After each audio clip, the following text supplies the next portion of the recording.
வருகின்ற 17/1/2026 இமானுவேல் சேகரனாரின் மணிமண்டபம் மற்றும் முழு உருவ வெண்கல சிலையுடன் திறப்பு விழா நடைபெற உள்ளது. இது 100 ஆண்டு கோரிக்கை. அது மட்டுமல்ல, இந்த மணிமண்டபத்திற்கும் இந்த முழு உருவ வெண்கல சிலைக்கும் நம் தேவேந்திரகுல வேளாளர் மக்கள்கள் அதிகம் பேர் தியாகம் செய்துள்ளார்கள். 100 வருட போராட்டத்திற்கு பின் அரசு அங்கீகாரத்துடன் இமானுவேல் சேகரனுக்கு மணிமண்டப திறப்பு விழா நடைபெற உள்ளது. இந்த திறப்பு விழாவிற்கு நம்முடைய தேவேந்திரகுல உறவுகள் அனைவரும் வெகு திரளாக வந்து அந்த விழாவில் கலந்து கொண்டு அவருடைய மணிமண்ட நிகழ்ச்சியில் அவருடைய வீரத்தையும் தியாகத்தையும் போற்றும் வகையில் நாம் மரியாதை செலுத்த வேண்டும். ஏனென்று கேட்டால், நமக்கு பொங்கல் விடுமுறை இருப்பதால் அனைவரும் பொங்கல் கொண்டாடுவதில், தமிழர் திருநாளை கொண்டாடுவதில் நாம் முக்கியத்துவம் செலுத்துவோம். அப்பொழுது அந்த மணிமண்டப திறப்புலாவில் நம்முடைய வருகை குறைவாக இருப்பதற்கு அதிக வாய்ப்புண்டு. ஆகையால் தமிழகம் முழுவதும், இந்தியா முழுவதும், அகில உலகத்தில் இருக்கிற தேவேந்திரர்கள் 17/1/2026 ஒரு பொன்னான நாள். ஏனென்று கேட்டால், நாம் எவ்வாறு இமானுவேல் சேகரனுடைய புகழ் வணக்கம் செலுத்துவதற்கும் அவருடைய கோயிலுக்கும் செப்டம்பர் 11ஆம் தேதி வருகிறோமோ, அதே போல் இந்த திறப்பு விழாவுக்கு வருகை புரிய வேண்டும். ஏனென்று கேட்டால், நம்முடைய மிக முக்கியமான கோரிக்கையான பட்டியல் வெளியேற்றம் என்ற ஒரு முக்கியமான கோரிக்கையை நாம் முன்னெடுத்து செல்கிறோம். அப்பொழுது இந்த விழாவிற்கு நம்முடைய தமிழக முதல்வர்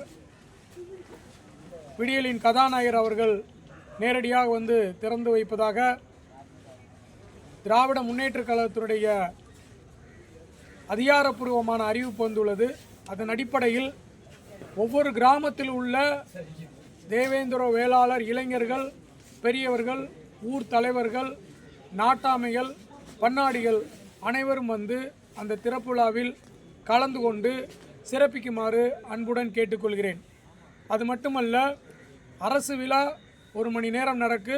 அதற்கு பின்பு நாம் வருகின்ற கிராமத்திலிருந்து வரக்கூடிய ஒவ்வொரு கிராம தலைவரையும், ஊர் நாட்டாமைகளையும், பன்னாடுகளையும் கௌரவிக்கும் நிகழ்ச்சி நடைபெறுகிறது. ஏனென்று கேட்டால், இது இமானுவேல் சேகரனார் குடும்பத்தினர் மட்டும் பெற்றுத்தந்தது அல்ல, அவர்கள் போராடியது மட்டுமல்ல, ஒட்டுமொத்த சமூகத்தில் உள்ள இளைஞர்களும் பெரியவர்களும் உயிர் தியாகம் செய்து நம்ம போராடி பெற்ற 100 ஆண்டு கால சாதனை என்று கூட சொல்லலாம்.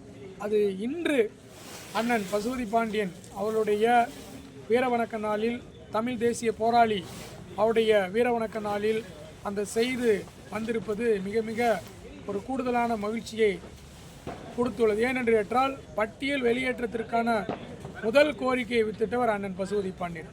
ஆகையால் ஒவ்வொருவரும் இதை கருத்தில் கொண்டு இந்த யூடியூப் மூலம் நம்முடைய மூவேந்தர் மீடியா, வீரநாடு மீடியா, காமினி மீடியா மற்றும் DKV ராஜா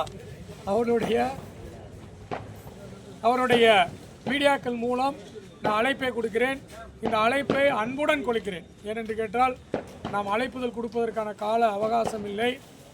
அதே மாதிரி நம் தமிழகம் முழுவதும் பிரயாணம் பண்ண முடியாது என்ற ஒரு சூழ்நிலையில் இந்த நம்முடைய யூடியூப் சேனல் மூலம் நான் உங்கள் அனைவரையும் அன்புடன் அழைக்கிறேன். எப்படி நம்ம செப்டம்பர் 11 வருகிறோமோ, அதே போல் ஒரு கூட்டத்தை காண்பிக்கும் போது நீங்கள் அந்த அரசாங்கம் நம்முடைய பட்டியல் வெளியேற்றத்தான கோப்புகளை மத்திய அரசிற்கு பரிந்துரை செய்யும் என்ற நம்பிக்கை எனக்குள் இருக்கிறது. உங்களுக்கு இருக்குமானால் நீங்கள் அனைவரும் பட்டியல் வெளியேற்ற என்ற பதாகையுடன் நீங்கள் பரமக்குடி 17/1/2026 மணிமண்டப திறப்புலாருக்கு வரும்படி அன்புடன் கேட்டுக்கொள்கிறேன். அதாவது பிப்ரவரி மாதம் வெளியேற்ற கோரிக்கையை வலியுறுத்தி நடைப்பயணமாக போகிறதாக ஒரு முடிவு வந்து எடுத்திருக்கீங்க. அது 10 நாள் அப்படின்னு வந்து குறிப்பிட்டிருக்கீங்க. எதனால அந்த 10 நாள் நடைப்பயணம் அப்படின்னு வந்து குறிப்பிட்டீங்க, என்ன காரணம்? நல்ல கேள்வி தம்பி தினேஷோட கேள்வி. 10 நாள் அப்படிங்கிற ஏன் எடுத்திருக்கோம் அப்படின்னு கேட்டிங்கன்னா, பட்டியல் வெளியேற்றம் 10 நாள் பயணம் அப்படிங்கிறது ஒரு தலைப்பாக நம்ம கொடுக்கும்போது ஆழமாக உங்களுக்கு அந்த மனதில் பதியும். அது மட்டுமல்ல, நம்ம 10 நாள் என்று நம்ம அதை ஏன் வைத்திருக்கோம் அப்படின்னு கேட்டிங்கன்னா, நீங்கள் எந்த விதமான ஒரு செயலை ஒரு முன்னிறுத்தி நீங்கள் பயணம் வைக்கும்போது ஒரு குறிப்பிட்ட காலங்கள் தேவை. அதனால் 1 நாள் 2 நாள் 3 நாள் அப்படின்னு நம்ம வைக்க முடியாது. அதனால் குறைந்தபட்சம் 10 நாள் என்கிற ஒரு கால அவகாசத்தை கொடுக்குறோம். அந்த 10 நாட்களில் நம் தேவேந்திர குல வேளாளர் சமூகங்கள் இருக்கக்கூடிய மக்களுக்கு பட்டியல் வெளியேற்றத்திற்கான பரப்புரைகளும் நடைபெறும். அந்த கிராமங்களில் அதை பற்றி ஒரு விவாதங்களும் நடைபெறும். அதனால தான் 10 நாள் என்று நாங்கள் அதை முடிவெடுத்துள்ளோம். பட்டியல் வெளியேற்ற நடைப்பயணம் என்பது எங்கே தொடங்கி எங்கே முடிகிறது? முதலாவது நாங்கள் கன்னியாகுமரியில் தான் திட்டமிட்டிருந்தோம். ஆனால் ஏனென்று கேட்டால் கன்னியாகுமரியில் தேவேந்திர குல வேளாளர்களை ஒன்று திரட்டுவது மிக ஒரு சிரமமான காரியமாக இருப்பதனால அதை இமானுவேல் சேகரனுடைய கோயிலிருந்து தொடங்கலாம் என்று நாங்கள் முடிவெடுத்துள்ளோம். இமானுவேல் சேனர் ஐயாவுடைய நினைவிடத்திலிருந்து இந்த பட்டியலிட்ட நடைப்பயணம் அப்படின்ற தொடங்குறீங்க. எங்கே தொடங்கி எங்கே முடிக்கிறீங்க? முடியக்கூடிய இடம் எது? இது ஒரு முக்கியமான கேள்வி.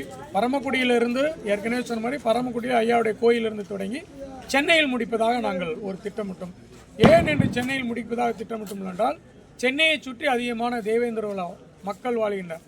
நீங்கள் திரிசூலமாக இருக்கட்டும், பல்லாவரமாக இருக்கட்டும், ஆவடியாக இருக்கட்டும், எல்லா இடங்களும் தேவேந்திர மக்கள் அதிகமாக வாழக்கூடிய இடங்கள்.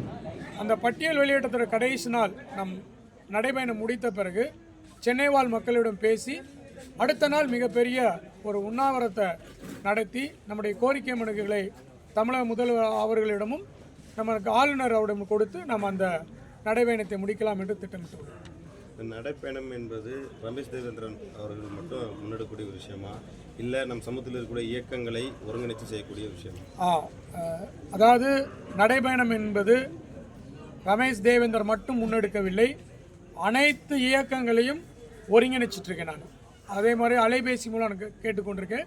ஏனென்று கேட்டால் ஒற்றை கோரிக்கை, இதில் ரமேஷ் தேவேந்திரனுக்கு கிடையாது. பட்டியல் வெளியேற்றம்ங்கிறது எனக்கல்ல, என்னுடைய சந்ததிகளுக்கு என்பதற்காக அனைத்து சமூக அமைப்புக்கும் அழைப்புதல் அவளுக்கு அதோட லெட்டர்ஹெட் மூலம் கொடுக்கப்படும் என்பதை தெரிவித்துக் கொள்கிறேன். முதல் முறையாக இந்த பட்டியல் வெளியேற்ற கோரிக்கையை வலியுறுத்தி மருதமலர் பத்திரிகை சார்பாக தான் நடைப்பயணமாக அண்ணன் உமா ரமேஷ்குமார் முன்னெடுத்தாங்க. அவங்க வெற்றிகரமாக அந்த பயணத்தை நடத்தி முடிஞ்சு சென்னையிலையும் சந்தித்து இந்த கோரிக்கை வலு சேர்க்க விதமாக அன்றைக்கி பண்ணாங்க. அடுத்த முறையாக நீங்கள் இதை முன்னெடுத்துருக்கீங்க. 10 நாளைக்குள்ள சென்னையை நீங்கள் ரீச் பண்ண முடியுமா? அதற்கான எந்த மாதிரியான திட்டங்களை வழிவகுத்திருக்கீங்க? அதாவது 10 நாளுக்குள்ளே ரீச் பண்ண முடியுமா அப்படிங்கிற கிட்டத்தட்ட ஒரு 500 கிலோமீட்டர் வருது. நம் நடைபயணம் என்பது நம் காடுகளில் நடந்து செல்வதல்ல, நம்முடைய கிராமங்களில் நம்ம கிராமங்களுடைய நுழைவாயிலில் இறங்கி நாம் நடந்து சென்று பட்டியல் வெளியேற்றத்திற்கான நோக்கம் என்ன, நாம் வெளியேறுவதால் நம்ம என்ன லாபம் கிடைக்கும், இந்த இழிநிலை எப்படி போக்கலாம் என்பதை கருத்தில் கொண்டு நம்ம அந்த கிராமங்களில் மட்டும் நடந்து சென்று மீண்டுமாக நாங்கள் அந்த கிராமத்தை விட்டு கடந்து செல்லும்போது நாம் வாகனங்களில் நாங்கள் செல்லலாம் என்று திட்டமிட்டோம். இப்போ அதாவது நம்ம என்ன கேட்குறோம்னா, பரமக்குடியிலேருந்து இந்த நடைப்பயணம் என்பதை தொடங்குறீங்க.